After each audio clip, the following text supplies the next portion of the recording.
성도 여러분 안녕하셨습니까?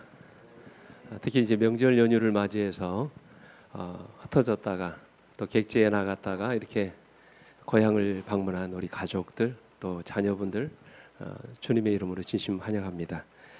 가족과 함께 뜻깊은 명절 또 행복한 시간 우리 모든 성도님들 다 함께 보내시길 바랍니다. 먼저 하나님의 말씀 이사야 41장 8절부터 10절까지 말씀 오늘 먼저 교독하고 말씀 듣겠습니다. 제가 먼저 읽습니다. 그러나 나의 종 너 이스라엘아, 내가 택한 야곱아, 나의 벗 아브라함의 자손아, 내가 땅 끝에서부터 너를 붙들며 땅 모퉁이에서부터 너를 부르고 내게 이르기를 너는 나의 종이라. 내가 너를 택하고 싫어하여 버리지 아니하였다 하였노라. 10절 말씀 같이 읽습니다. 시작. 두려워하지 말라, 내가 너와 함께 함이라. 놀라지 말라, 나는 내 하나님이 됨이라. 내가 너를 굳세게 하리라. 참으로 너를 도와주리라. 참으로 나의 의로운 오른손으로 너를 붙들리라. 아멘. 오늘 여러분 이 말씀이 여러분의 삶 가운데 이루어지기를 원하십니까? 저는 개인적으로 이 말씀을 참 좋아합니다.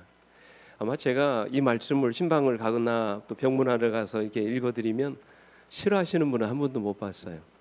모두가 다 좋아합니다. 그래서 어떤 분들은 이 말씀을 암송하기도 하고 이 말씀을 묵상하기도 하고, 제가 어떤 분은 이 말씀을 종이에 적으셔가지고 늘 필요할 때마다 이 말씀을 꺼내서 읽으시는 그런 모습을 제가 봤습니다. 질문 드릴게요. 왜 사람들이 이 말씀을 좋아할까요? 여러분 왜 이 말씀을 읽으시면서 들으시면서 좋아하십니까? 물론 우리에게 용기가 되고 위로가 되는 말씀이 있지요. 근데 이상해요. 이 말씀을 들으면 그 어떤 말씀보다도 위로가 되고 용기가 됩니다. 이유가 뭘까요? 왜 사람들이 이 말씀을 좋아하는 것일까요? 아마 그 이유는 누구나 그들의 마음속에 두려움을 안고 살아가기 때문이 아닐까, 저는 그렇게 생각을 합니다. 우리에게는 특별히 앞날에 대한 막연한 두려움이 있습니다. 앞으로 일어날 일에 대한 막연한 두려움이 오늘 우리에게 있는 것이 사실이에요. 모든 일들이 잘 될 것이라는 희망을 갖기보다는 대부분의 많은 분들이 어쩌면 내 인생에 안 좋은 일이 앞으로 일어날지 모른다고 하는 두려움 가운데 산다는 것입니다. 혹시 여러분 그런 분 계세요, 이 자리에? 그래서 독일의 유명한 그 박사였던 핀게와 스테그만이라고 하는 박사는 그가 지은 비용 요소의 두려움이라고 하는 그 논문에서 이런 말을 했어요. 독일 사람들이 그 한 해의 두려움을 잊기 위해서 지출하는 비용이 무려 80조 원이랍니다. 놀랍지 않습니까? 어떻게 쓰여지는가?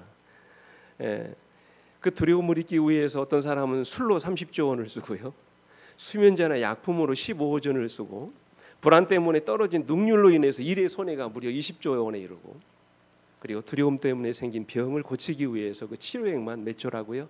8조 원. 기타 해가지고 무려 얼마나 된다고요?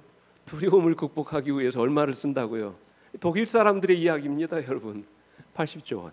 엄청난 금액이죠. 뿐만 아니라 미국의 저명한 심리학자인 린다 세퍼딘이라고 하는 사람이 있는데, 이분이 쓰신 참 좋은 책 가운데 두려움이 나를 망친다라고 하는 책이 있습니다.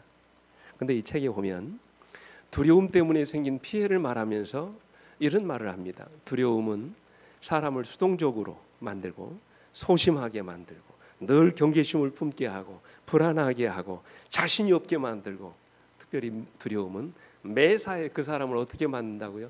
비판적인 사람이 되게 만든다. 그렇게 얘기했어요. 그래서 우리 인생에 뭐가 우리를 망친다고요? 두려움이 인생을 망친다. 그런 유명한 말을 했어요. 그래서 미국의 32대 대통령이었던 루즈벨트는, 이 프랭클린 루즈벨트 대통령은 그러니까 취임 연설에서 이런 말을 했습니다. 우리가 정말로 두려워해야 할 것은 두려움 그 자체다. 다른 것이 두려운 것이 아니라 우리 인생에 정말로 이런 두려움을 우리가 두려워해야 할 것이다. 여러분 그가 어떤 인생을 살았습니까? 그는 1882년에 출생해서 여러분 보십시오. 39세에 하반신 마비가 왔어요. 그는 나이가 들면서 고혈압, 동맥경화, 심장협심증, 심근경색, 심부전증 등 그야말로 심혈관 질환이 백화점이라고 불릴 만큼 모든 질병을 다 앓았어요. 그러다가 우리나라가 해방되던 1945년에 그분이 뇌출혈로 세상을 떠납니다. 어찌 보면 불행한 인생이에요. 근데 여러분, 이 사람이 미국 역사상 최악의 경제 공황을 극복한 대통령이 됐고요. 영국의 윈스턴 처칠 대통령과 함께 2차 세계대전을 승리로 이끈 위대한 지도자가 됐습니다. 그래서 역대 미국의 대통령 가운데 전무후무하게 4번씩이나 연임해가지고 1933년부터 45년까지 무려 12년 동안 미국을 다스렸던 아주 훌륭한 인물이 됐습니다. 여러분, 그가 이런 성공적인 인생을 살 수 있었던 비결이 과연 무엇일까? 그의 인생에 어떤 이 비결이 과연 그로 하여금 이렇게 위대한 일을 감당하도록 만들었을까? 많은 정치학자들은 이야기합니다. 그것은 그의 인생에서 만난 두려움을 극복했기 때문이다. 그렇게 이야기합니다. 두려움을 극복하는 것이 그로 하여금 인생을 이렇게 승리로 아름답게 살아갈 수 있도록 만든 비결이 되었다. 그렇게 이야기합니다. 그렇다면 여러분, 우리가 어떻게 우리 인생의 두려움을 극복할 수 있을까? 누구나에게 존재할 수 있는 이 두려움의 문제를 어떻게 해결할 수 있을까 하는 것입니다. 질문 드릴게요. 오늘 여러분에게는 두려움이 없으십니까? 나는 두려움이 없다라고 생각하시는 마음 손 한번 들어보세요. 나는 전혀 무섭지 않다. 나는 앞날에 대한 아무런 걱정도 아무런 근심도 없다. 그런 분 없죠? 어떤 분들은 사업에 대한 두려움이 있습니다. 어떤 분들은 가정에 대한 두려움이 있습니다. 어떤 분들은 자녀들에 대한 두려움이 있습니다. 특별히 어떤 분들은 질병에 대한 두려움이 있어요. 그리고 어떤 분들은 진급에 대한 두려움이 있고요. 그리고 특별히 나이 드신 분들은 죽음에 대한 두려움이 있습니다. 그러니까 두려움의 모양은 다르지만 오늘 이 자리에 있는 모든 분들은 다 누구나 그 마음속에 뭐를 안고 사는 사람들이에요? 두려움을 안고 사는 사람들. 자, 문제는 우리가 이런 두려움이라고 하는 감정을 잘 관리하지 않으면 기억하십시오. 우리 인생이 아주 치명적인 독소가 될 수 있다는 사실이에요. 두려움의 문제를 해결하지 않으면. 그러면 우리는 마음에서 일어나는 이런 두려움의 문제를 극복하고 치료하는 그 일은 대단히 중요한 것입니다. 과연 우리가 어떻게 이런 두려움으로부터 자유롭게 될 수 있을까? 그 비결이 과연 무엇일까요?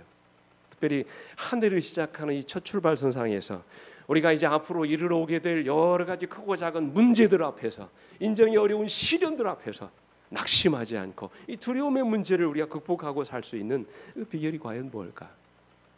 오늘 본문의 말씀에는 우리가 두려워하지 말아야 할 몇 가지 아주 중요한 이유가 나옵니다. 오늘 그 말씀을 좀 같이 나누기를 원합니다. 첫째로, 우리가 두려워하지 말아야 될 이유는, 여러분 기억하십시오.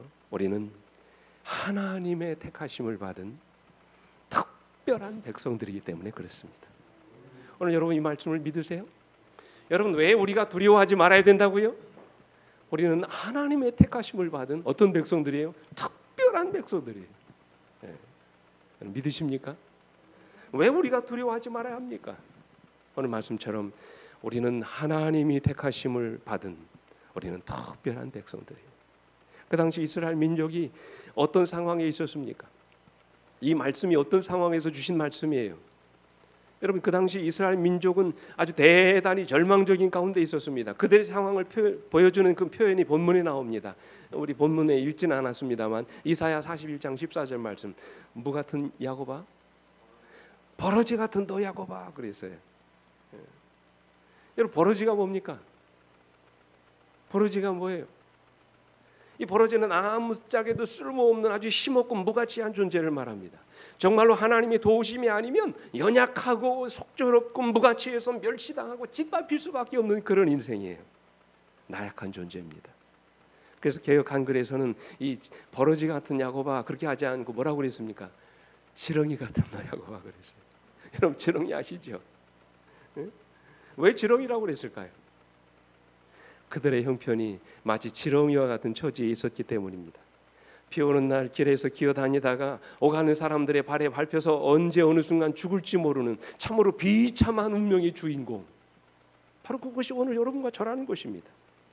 여러분, 그 당시 이사야서는 1700년 이후에 일어나게 될 일을 미리 예언하신 말씀이에요. 그 이사야의 모든 예언들이 다 이루어졌습니다. 그대로. 특별히 이사야 41장은 우리가 읽었던 본문의 말씀은 남방 유다가 바벨론 제국에 의해서 망하고 잘 들으십시오. 남방 유다가 바벨론 제국에 의해서 망하고 포로가 돼서 70년 동안 살다가 그들이 얼마나 말할 수 없는 고통을 당했습니까? 그런 시대를 배경으로 하고 있습니다. 바로 그때 하나님이 누구를 일으키십니까? 동방에서 고레스라고 하는 의로운 왕을 일으키셔서 그를 통하여 바벨론 제국을 무너뜨리시고 이스라엘 민족을 구원하시겠다고 하는 그런 약속이 이사야서에 나와 있어요. 그러니까 여러분, 고레스에 의해서 바벨론 제국이 망하고 하루아침에 정권이 뒤바뀐 상황입니다. 세계 최강을 자랑하던 바벨론이 무너지고 그의 나라를 이어서 메데 페르시아가 일어나게 된 것입니다. 그 당시 여러분, 이런 변혁기에 이스라엘 민족은 바벨론에 뭐가 되어 있던 거예요? 여러분, 이런 변혁기에 그들은 이 바벨론에 뭐가 되어 있었습니까? 포로가 되어 있었던 것입니다.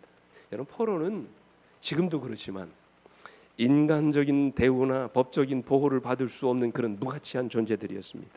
한낱 미문에 지나지 않은 지렁이처럼 지나가는 사람들에 의해서 밟혀서 어느 날 그들의 생명이 끝날지 아무도 알 수 없는 연약한 존재였던 것입니다. 이 버러지 같은 야곱이었어요. 세계 열강들의 틈바구니에서 살아남기 어려운 이 지렁이 같은 민족, 바로 그들이 이스라엘 민족이었다는 것입니다. 이 포로에게 무슨 권리가 있고 힘이 있었겠습니까? 그들에게 무슨 희망이 있고 미래가 있겠습니까? 그들의 미래는 불투명합니다. 언제 그들의 인생이 어떻게 끝날지 알 수 없는 절박한 상황이었습니다. 이런 지렁이 같은 이스라엘 민족을 향하여 우리 하나님이 뭐라고 말씀하십니까? 여러분, 본문 읽어볼까요? 8절로 9절 말씀 같이 읽어보겠습니다. 시작.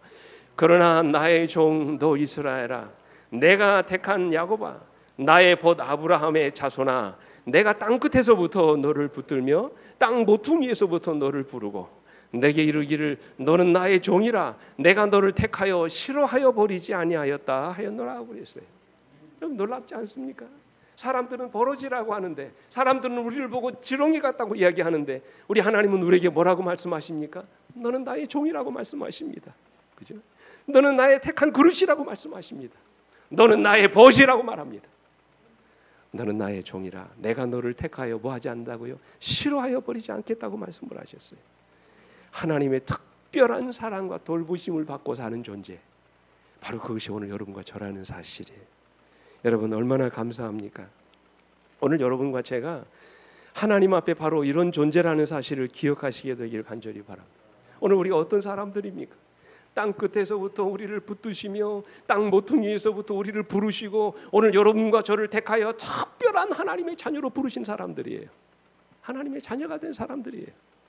우리가 하나님 앞에 얼마나 특별한 백성들이 되게 하셨습니까? 그래서 이사야 43장 1절에서 이렇게 말합니다. 야곱아, 너를 창조하신 여호와께서 지금 말씀하시느니라. 이스라엘아, 너를 지으신 이가 말씀하시느니라. 너는 두려워하지 말라. 내가 너를 구속하였고 내가 너를 지명하여 불렀나니 너는 내 것이라고 말씀하세요.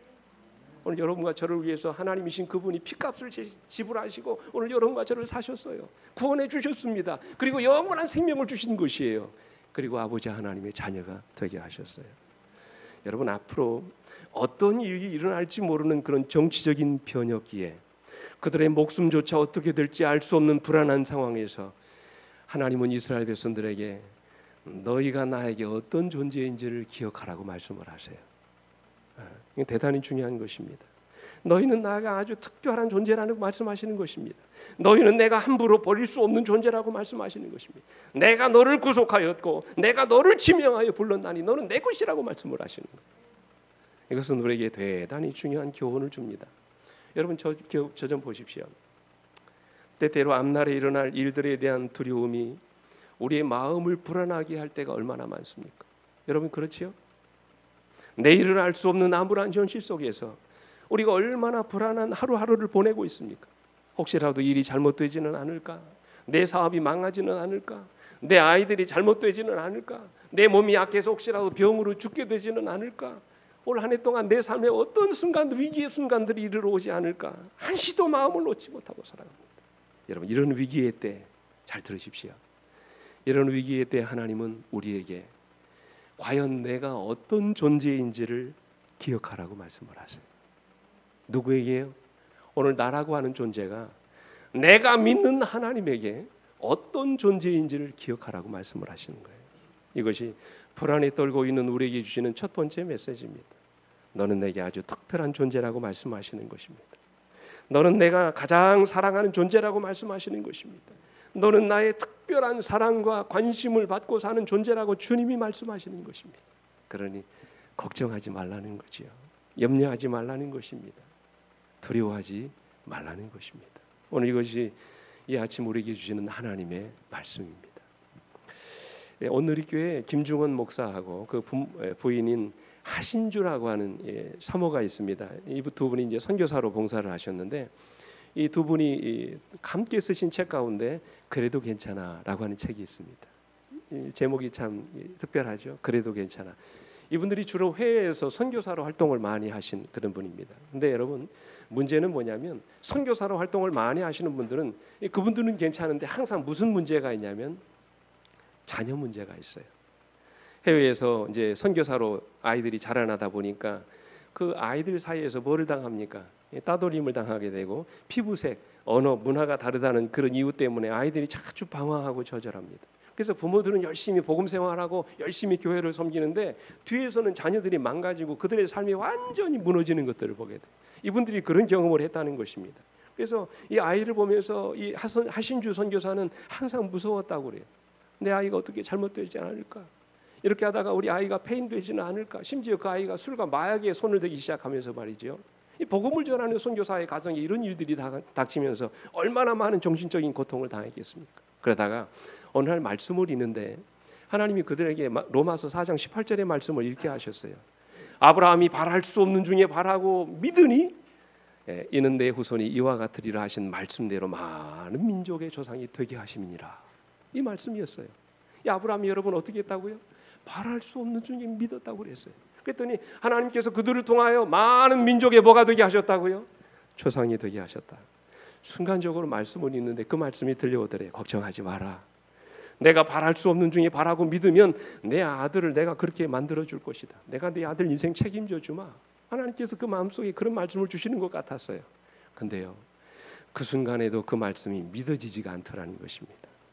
아들의 그 눈앞에서 계속 무너져가고 어떤 때는 죽고 싶다고 막 칼을 갖고 말이죠. 이 동맥을 긋고 말이죠. 여러분 제가 이 말씀을 이렇게 드려서 그렇지 여러분들의 삶의 현장에서 그런 일들이 내 아이에게서 내 가족에게서 일어났다고 하면 생각해보니 끔찍한 일이죠. 두려웠습니다. 믿지 못하겠던데 말씀을 주시지만 그 말씀 앞에 마음을 놓을 수가 없었다 그랬어요.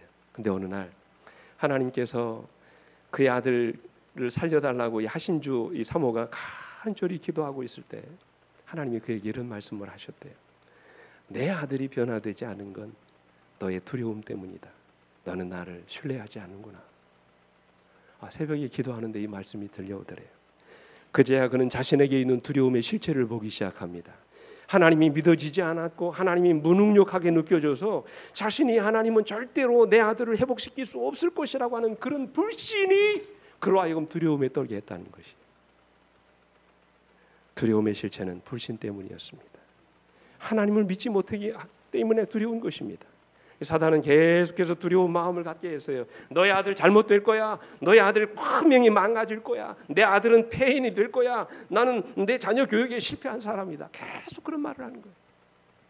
하나님의 말씀보다 사단의 거짓말이 더 믿어지기 때문에 두려움에 사로잡혔던 것입니다. 두려워하면 사단과의 싸움에서 지는 것입니다. 그래서 하나님께 기도했습니다. 하나님 맞아요. 저는 하나님을 믿지 않았습니다. 그래서 우리 아들이 잘못될까 봐 두려워요. 내 아들이 무너질까 봐 지금도 두렵습니다. 어떻게 합니까? 그때 여러분 하나님이 이 하신주 사모에게 주신 대답이 그것입니다. 사단을 완전히 무시해라.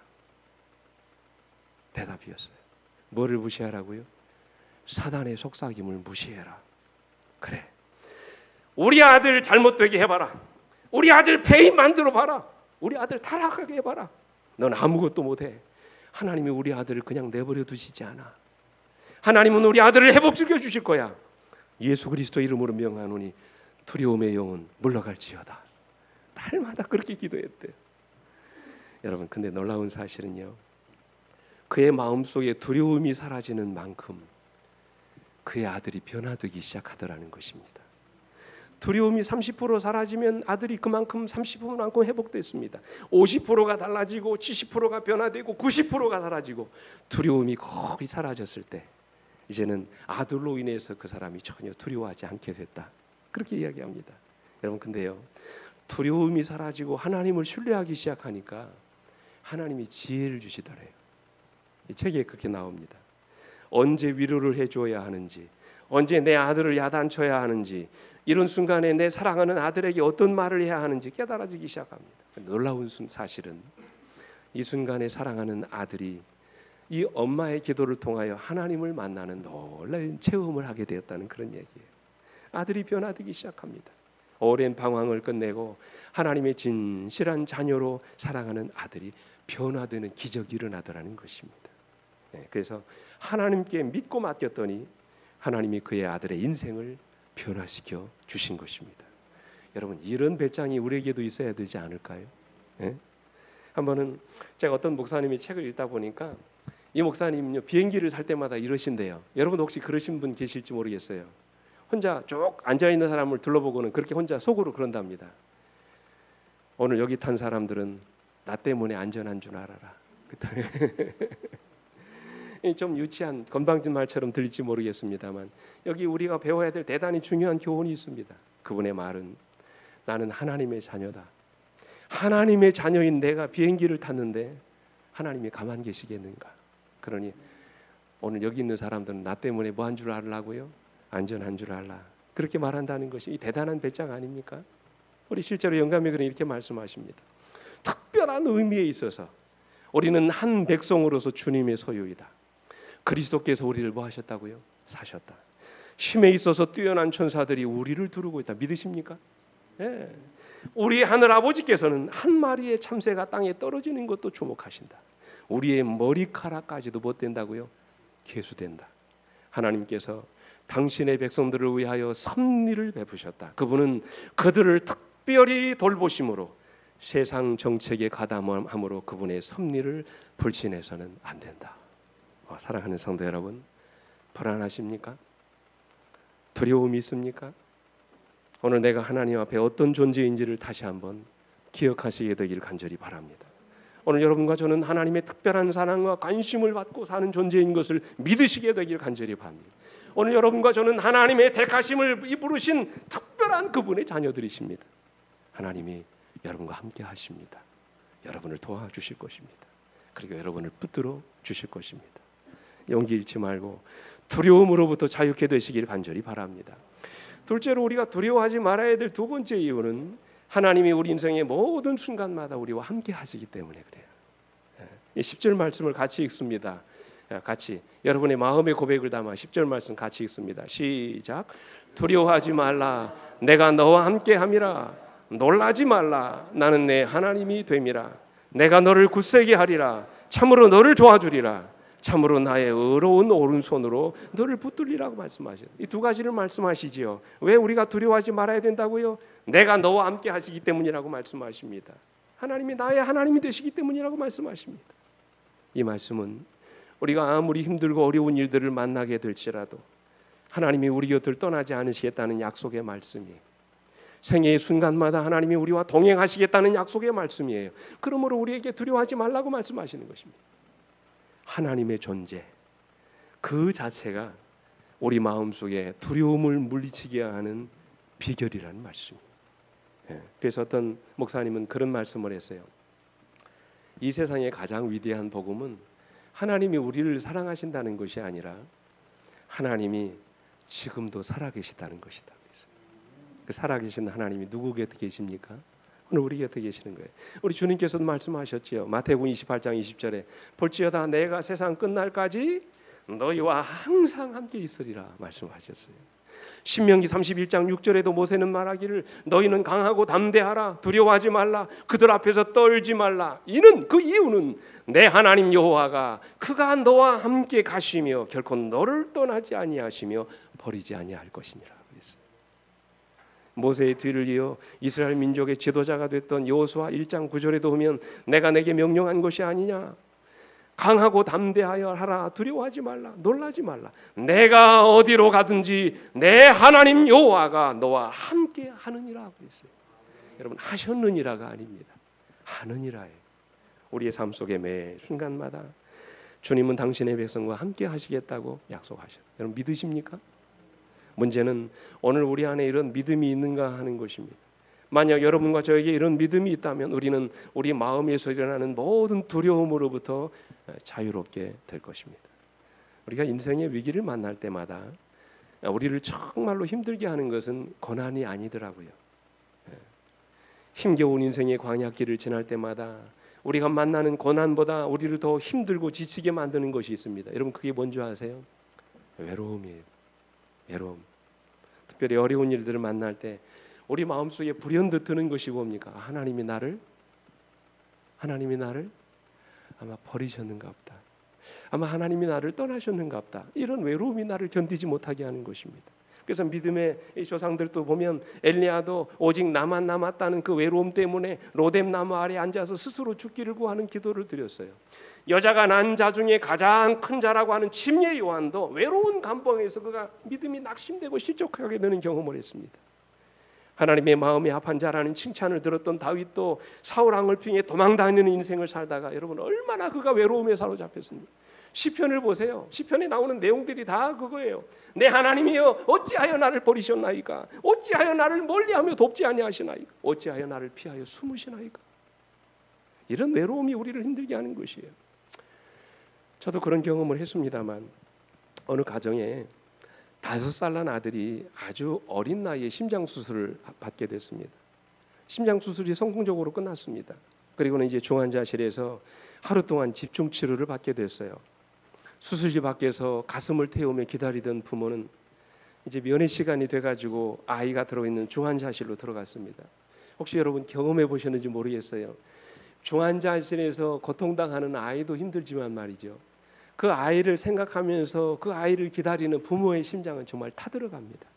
속이 다 타요. 피가 마르고 정말 거꾸로 솟는 것 같습니다. 근데 이 아이가 이제 깨어나가지고 면회 시간에 아이를 면회하러 갔습니다. 근데 딱 들어가니까 눈물이 확 나는 거예요. 여기저기서 핏자국이 묻어 있고 말이죠. 10개도 더 넘는 이 여러 가지 이 중환자실 기계가 아이의 몸속에 붙어 있고 그걸 딱 보니까 고통의 흔적이 그대로 있더라는 것입니다. 그래서 엄마가 그 고통스러운 아이를 보면서 갑자기 눈물이 울컥 났어요. 가슴이 아팠어요. 너무 안타까웠습니다. 근데 이 아들이 말이죠. 잠시 눈을 뜨더니 엄마를 보자마자 막 서름에 부파져가지고 우는 거예요. 아이가. 그래서 뭐라고 하냐면 엄마를 원망하면서 엄마 어디 갔었어? 나는 이렇게 아픈데 엄마 왜 이제 오는 거야? 나 수술 받을 때 엄마 어디 있었어? 막 울더라는 거예요. 그때 아무 말 못하는 하염없이 눈물만 흘리는 엄마를 대신해서 아빠가 말했습니다. 너 수술 받을 때 엄마가 어디 갔겠니? 수술실 밖에서 하루 종일 먹지도 않고 너를 위해서 기도했어. 엄마는 하루 종일 너와 함께 고통을 같이 한 거야. 우리 아들 살려달라고. 엄마가 얼마나 하나님께 간절히 기도했는 줄 아니? 엄마는 내가 가장 고통스러워할 때 너와 함께 너의 고통에 같이 함께 하고 있었단다. 그랬더니 그 아들이 그제서야 울음을 멈추더라는 거예요. 그렇습니다, 여러분. 고통의 순간에 아무도 나와 함께 하지 않는다는 사실은 때때로 우리를 너무도 힘들게 합니다. 그러나 이러한 위기의 순간에 누군가 나와 함께 할 수만 있다면 여러분 그것이 우리에게 얼마나 큰 위로가 되겠습니까? 주님은 말씀하셨어요. 두려워하지 말라. 내가 너와 함께 함이라. 놀라지 말라. 나는 내 하나님이 됨이니라.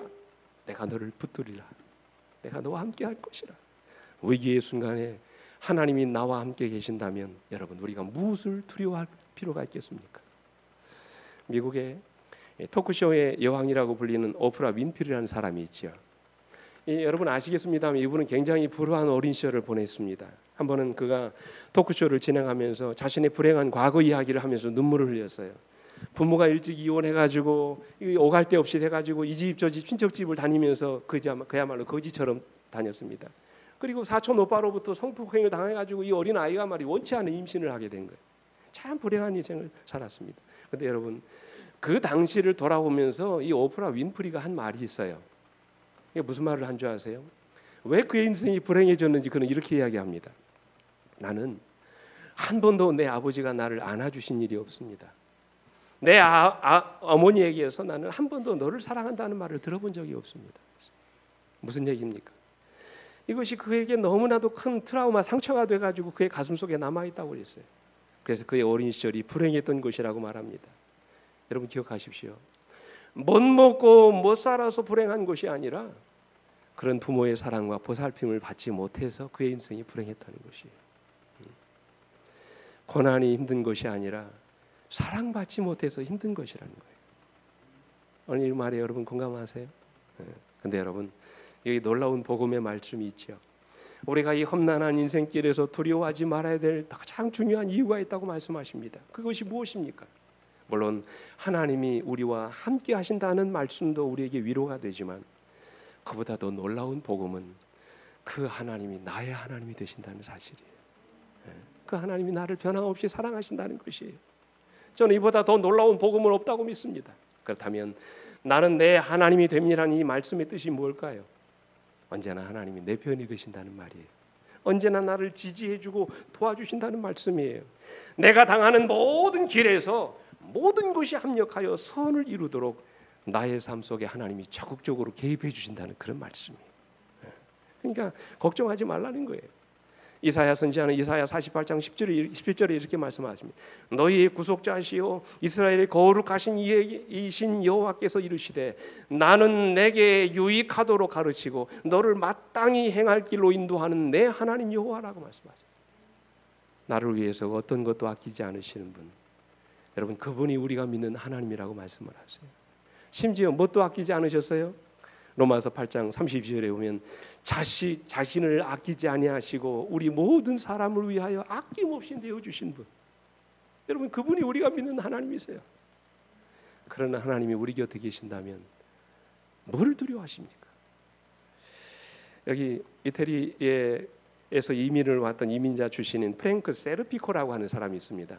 아마 아시는 분은 아실 거예요. 영화로 이렇게 만들어졌기 때문에 이 여러분 보시는 이 제볼 볼 때 좌측에 있는 분은 실제 인물이고요.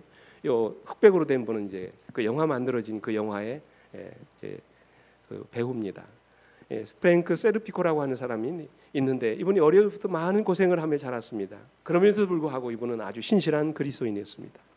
뉴욕의 훌륭한 경찰관이 됐습니다. 아주 정직한 그리스도인이었어요. 근데 1960년대 말, 그 당시 뉴욕은 어땠을까요? 온갖 부조리와 비리가 판을 치는 바로 그런 때였습니다. 그래서 이 사람이 1960년대 말에 뉴욕 경찰계의 화제 인물이 된 인물입니다. 그 당시 뉴욕 경찰은 부패가 극에 달했습니다. 식당이나 술집 가서 먹고서 돈도 안 내고 그냥 나가요. 경찰들이 말이죠. 그리고는 범죄, 특별히 도박단, 마약 밀매자들과 결탁돼 가지고 돈을 주고 막 그들을 매수하고 말이죠. 범죄 현장에 그들을 막 있으면서 뒤를 봐주고 그러면서 또 뒤로 돈을 챙기는 그런 일들이 그 당시에 비일비재하게 일어나고 있었다는 것입니다. 그 속에서 이 세르피코가 혼자 싸웁니다. 참 외로웠어요. 동료 경찰관들이 여러 번 충고해도 말을 듣지 않습니다. 서장에게 말을 해도 먹히지 않습니다. 그래서 여러 차례 생명의 위협을 받습니다. 근데 여러분, 이 사람이 1971년 2월 3일에 결국 그는 아마 동료가 쓴 총일 것 같아요. 누군가가 억한 심정에 그에게 쏜 총에 맞아가지고 어떻게 되냐면 하반신 마비가 됩니다. 평생을 불구로 삽니다. 휠체어를 타고 다녀요. 근데 놀라운 사실은 그럼에도 불구하고 그는 굴하지 않습니다. 뉴욕 타임즈에다가 경찰의 부패를 공개적으로 탄원했고 말이죠. 타임즈가 이 문제에 직접적으로 개입하기 시작하면서 그 당시 있었던 내부 경찰관들의 비리가 하나둘씩 드러나기 시작하는 거예요. 그래서 감춰져 있던 문제가 하나씩 해결되면서 부정부패에 연루되었던 공무원들이 다 재판을 받게 되고 그 일로 인해서 세르피코는 뉴욕 경찰의 최고의 영예훈장을 받게 됩니다. 이 실화가 세르피코라고 하는 영화로 여러분 만들어졌어요. 실제로 이 한 경찰관의 불의와 타협하지 않은 정신이 그야말로 세상을 바꿔놓은 것입니다. 그래서 여러분 많은 사람들이 물었어요. 두렵지 않으십니까? 그런 환경이 참 무섭지 않으셨습니까? 나 같으면 참 두려웠을 텐데. 그때마다 그는 이런 말을 했다고 그래요. 하나님이 내 편이신데 내가 무엇을 두려워하겠습니까? 여러분, 이 얼마나 위대한 고백입니까? 하나님이 내 편이신데 내가 무엇을 두려워하겠습니까? 여러분, 오늘 여러분과 제가 믿는 하나님이 우리 편이신 것, 나의 하나님이신 것을 믿으세요? 두렵지 하지 마시기 바랍니다. 여기 영감의 글은 이렇게 말합니다. 우리에게는 모든 시련을 통하여 결코 실패하지 않은 조력자가 계신다. 예수께서는 우리가 홀로 유혹과 싸우고 악에 맞서 투쟁하다가 마침내 괴로움과 슬픔에 압도되도록 버려두지 않으신다. 그대는 고독하고 버림받았다고 생각지 말라. 그대의 고통이 세상에 있는 어떤 사람의 심금도 울리지 못할지라도 나를 바라보고 살아라. 우리 하나님께서 말씀하십니다. 사랑하는 성도 여러분, 우리가 믿는 하나님은 살아계십니다. 그분은 언제나 우리와 함께 하십니다. 이유를 알 수 없는 고난을 만날지라도 그 하나님이 여전히 여러분과 함께 하시며 우리 곁을 떠나지 않으실 것입니다. 이 하나님 믿고 올 한 해 동안 승리하시는 우리 모두가 되기를 간절히 바랍니다. 이제 마지막으로 우리가 두려워하지 말아야 될 가장 중요한 이유는 그 전능하신 하나님이 우리를 도와주실 것이기 때문에 그래요. 그래서 여러분 아까 읽었던 이 이사야 41장 10절 뒷부분에 보시면 내가 너를 굳세게 하리라, 참으로 너를 도와주리라, 참으로 나의 의로운 오른손으로 너를 보할 것이라, 붙들어 주리라 말씀하셨어요. 가만히 계시지 않겠다는 말씀이에요. 어려운 일 당하면, 사업이 도산돼서 무너지게 생기면 누가 개입하시겠다는 말이에요? 하나님이 개입하시겠다는 거예요. 내가 죽어서 병 앞에 고통 가운데 있으면 어떤 방법을 통해서든지 내가 너를 구원해 주시겠다는, 치료해 주시겠다는 말씀이에요. 이 어느 목사님이 기차 여행을 하는데 바로 옆에 한 청년이 앉았는데 아주 굉장히 낙심에 빠져 있더랍니다. 무슨 문제로 고민하는지 얘기를 들어보니까 이 청년이 굉장히 믿음 생활하다가 절망에 빠진 것을 알게 됐습니다. 이 시험을 도무지 이겨낼 방법이 없다고 얘기합니다. 그래서 목사님이 그랬답니다. 그 옆에 있던 책을 열어가지고 성경책과 볼펜을 하나 끄집어 들었습니다. 그리고는 이 청년에게 물었어요. 이 볼펜을 성경책 위에 세울 수 있겠습니까? 물었어요. 그랬더니 이 청년이 어떻게 그게 세울 수 있습니까? 못합니다. 근데 목사님이 나는 세울 수 있습니다. 그랬어요. 어떻게 세우십니까? 한번 세워보십시오. 그러고서 목사님이 볼펜을 손에 딱 잡고 성경책 위에다가 이제 이 볼펜을 자기 손으로 딱 짚고 세워놨습니다. 보십시오. 세워지지 않습니까? 그게 무슨 세워보십니까? 목사님이 손 잡고 계시잖아요. 그랬더니 이 목사님이 이렇게 말씀하셨대요. 물론이지요. 흔들리는 차 안에서 어떻게 볼펜이 자기 혼자 힘으로 서 있을 수 있겠습니까? 나약한 우리가 어떻게 이 험한 세상을 혼자서 살아갈 수 있겠습니까? 불가능한 일이지요. 하나님이 붙잡아 주셔야 합니다. 하나님이 도와주셔야 합니다. 하나님이 당신의 의로운 오른손으로 우리를 붙들어 주지 아니하시면 우리는 혼자서 살 수 없는 사람들입니다. 그러니 형제여, 하나님을 의지하십시오. 그렇습니다, 여러분.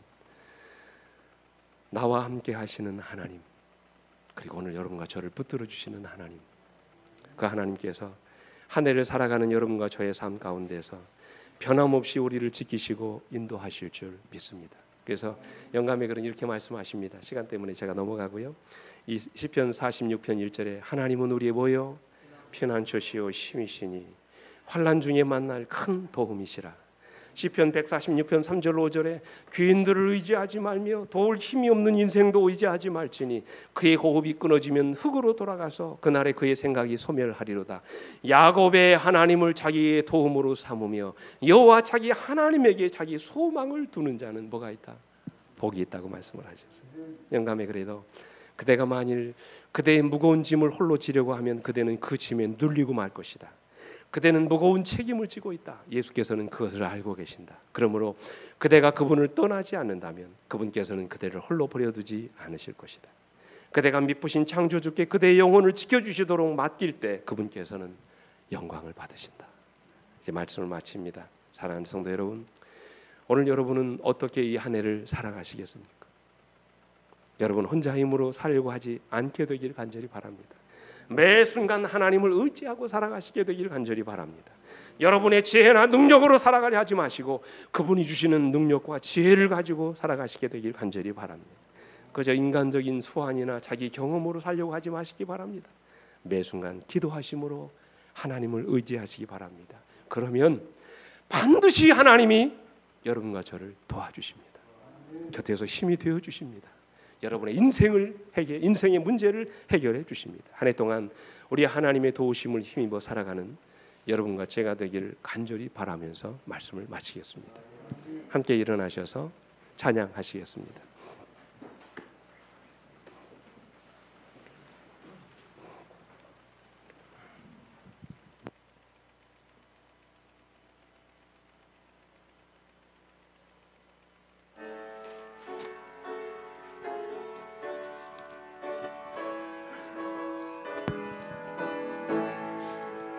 주 나를 죄 가운데 않고 늘 인도해 주실 줄 믿습니다.